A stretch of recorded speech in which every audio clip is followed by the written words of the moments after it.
Saya dengan Bang Ahmad dulu untuk menceritakan dari mana kejadian ini yang bisa menimpa Bang Ahmad. Oke. Baik, terima kasih. Jadi kalau dari kita selaku pengusaha untuk masuk ke sebuah pengadaan barang atau jasa, pastinya kita melakukan profiling. Siapa buyer kita, kemudian mitra kita. Nah, tentunya semuanya dari regulasi, kemudian juga pemangku jabatan, kemudian di situ tata kelola, prosedur pengadaan barang ataupun jasa kita profiling. Sampai sekarang ini kita lihat dunia medsos kan bisa dipakai untuk profiling. Jadi kita mengamati di media sosial, di IG. Jadi di situ terlihat jelas di IG-nya BUMD Bandung, BDS, bukan ini ya apa? Ini dia IG-nya, saya kayak masalah ini. Bandung Daya Sentosa. Sebelum kasus ini mencuat, kolom komentar ini nggak benar ditutup nih. Setelah kalau kasus ini mencuat, kolom komentar dibatasi. Dan termasuk kolom komentarnya si Dadang Supriyatna sendiri. Nah, ada apa? Lanjut Bang. Baik, ya. Jadi sampai sekarang pun saya jadi menemukan adanya cocok logi.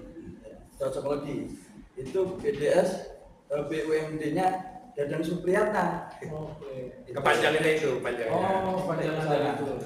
Nah, ini dari profiling di IG, kemudian di website, ada juga di TikTok, semuanya itu perfect, itu bagus. Karena kita lihat profil dari bupati, ya, itu beritanya bagus. Sampai sekarang pun kalau kita Google ya, tanya sama Mbak Google, yaitu Bupati Dadang Supriyatna, bagus semua. Nah, ini apakah kemampuan dari CEO yang untuk kan bisa ya kita menaikkan berita di Google itu ada caranya gitu. Nah, ini apakah di sana, padahal kita lihat keterlibatan di BUMD ini seharusnya juga sangat terlibat. Yang posisi beliau Siapa? ada itu Bupati Kabupaten Bandung. Namanya? Nah, ini saya tunggu tadi Bang Rustam untuk nanyakan itu. Jadi namanya Dadang Supriyatna. Ya, nah, karena apa? Kita melihat Bupati ini pemegang jabatan tertinggi sebagai, kalau di kabupaten itu ada KPM ya, kuasa pemilik modal. Nah, itu jabatan tertinggi. Harusnya ini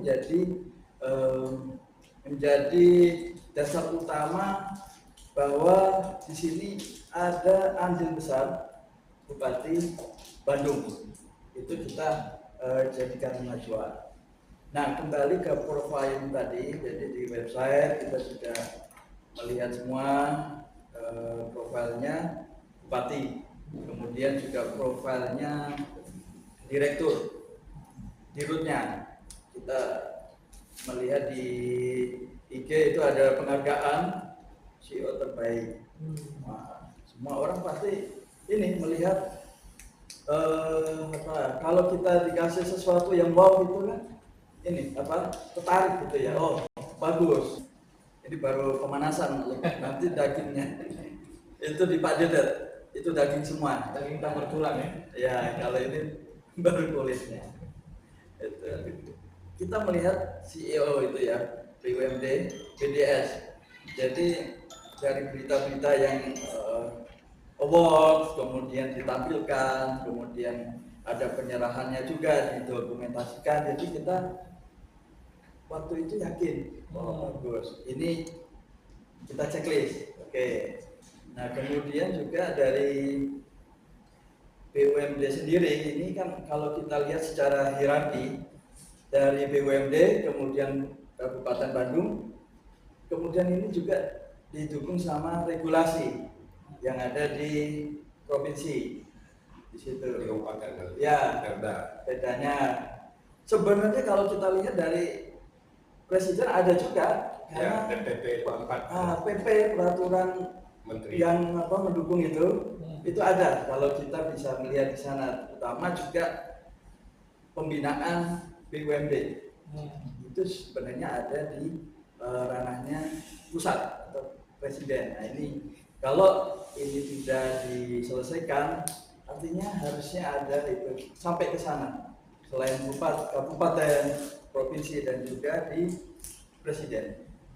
Saat ini kan kita Presiden Prabowo ya, jadi beliau ingin terutama di pangan itu menjadi salah satu program prioritas. Nah, ini setelah kita profiling dari CEO-nya, kemudian juga kita lihat direksi, sama selain dirut kan ada direktur operasional keuangan, kita lihat juga mereka punya rekod yang bagus di BUMN karena sebelumnya ada pengalaman yang tercantum di Regin, BUMN Regin, kemudian ada di beberapa instansi gitu ya.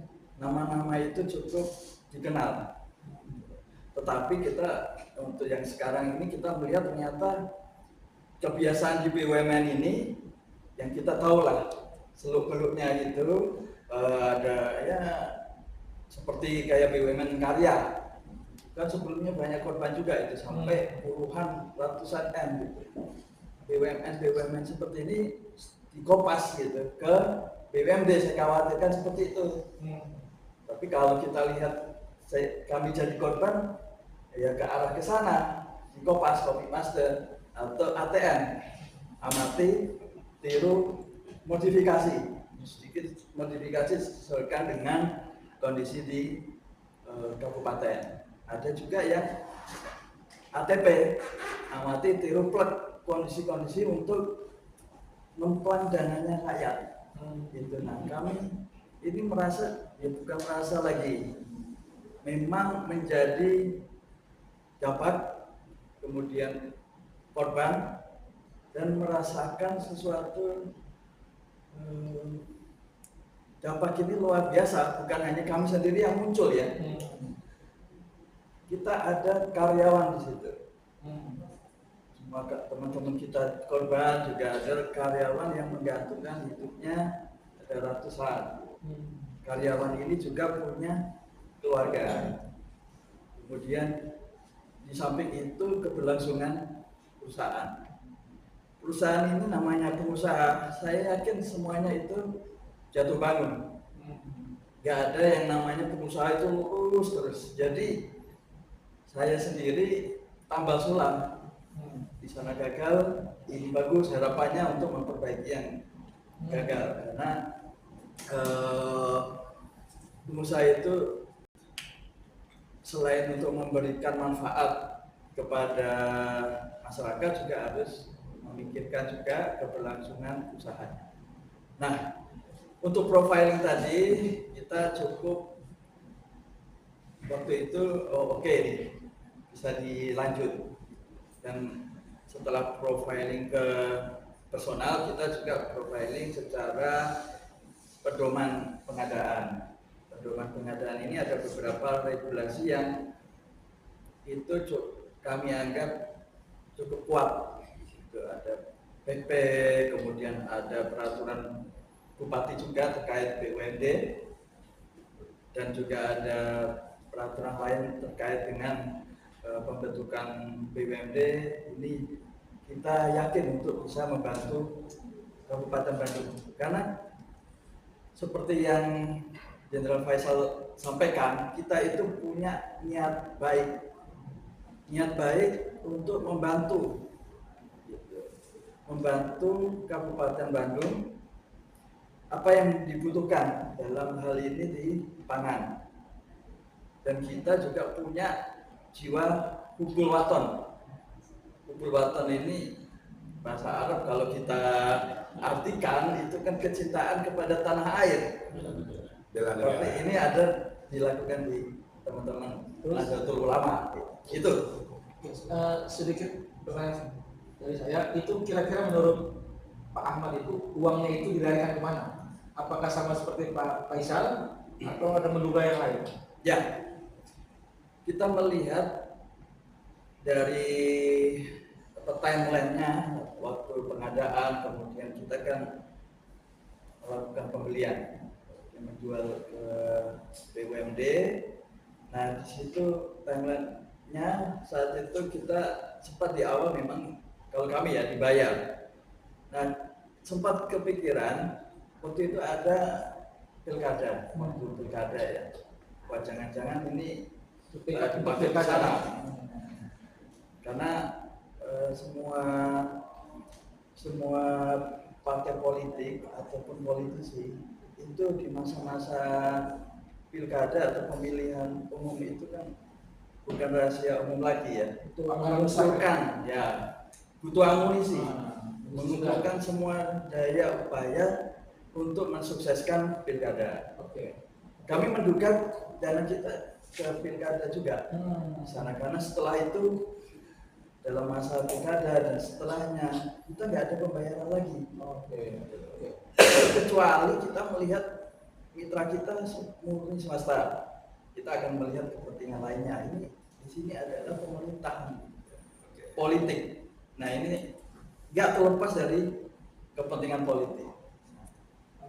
Oke, terima kasih. Selanjutnya